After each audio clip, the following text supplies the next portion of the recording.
classmate got pranked by fake letter after screwing us over. Old story. This is a very old revenge from when I was a teenager in the 90s. There were only a few PC gamers around at the time, and without internet it was hard to get hold of new games. Me and a friend bought games from abroad via airmail because local stores didn't sell many, but these weren't cheap.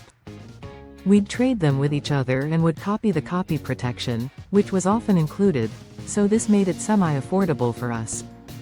A new kid joined our class, however, and his uncle had tons and tons of games we didn't have. We offered to trade games with him and gave him our original copies for him to copy, and in return we got corrupted floppies.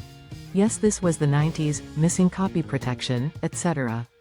And after a few months of this we received not a single working game, while he had received all of our games, The Settlers, Doom 2, Monkey Island games, etc. And some he returned in less than nice condition. We had enough and we wanted to get revenge, but we didn't know how. Now, the 90s were known for the many AIDS campaigns after Freddie Mercury died of AIDS in 1991. I was a huge fan of Queen, and this new friend would often mock me for liking a gay singer. He came from a very conservative family and his mother was quite Catholic, and this is what gave us an idea when we had to attend an AIDS event organized by a certain foundation with our class. At the end we were given flyers about AIDS, homosexuality, etc.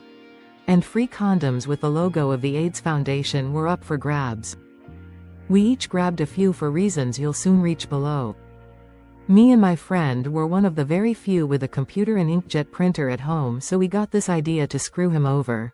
We created a fake letter addressed to our friend, pretending we were the AIDS Foundation, copying the logo and everything to make it look as authentic as possible. It went something like this: "Dear first name, thank you for your letter. We understand it's difficult being open about being homosexual and you have many questions after the event you attended with your class. Please find enclosed a flyer which should answer many of your questions as well as some condoms. Please practice safe sex at all times." We enclosed all the flyers we had gotten at the event as well as the condoms and mailed it to Mr. Last Name to guarantee his father would open the letter first.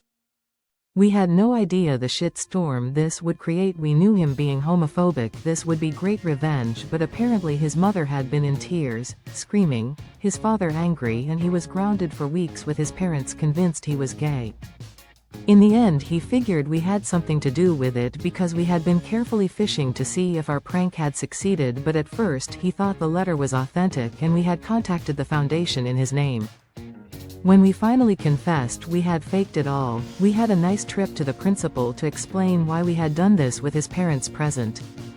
It's still the best revenge I ever took in my life, even though it was 30 years ago.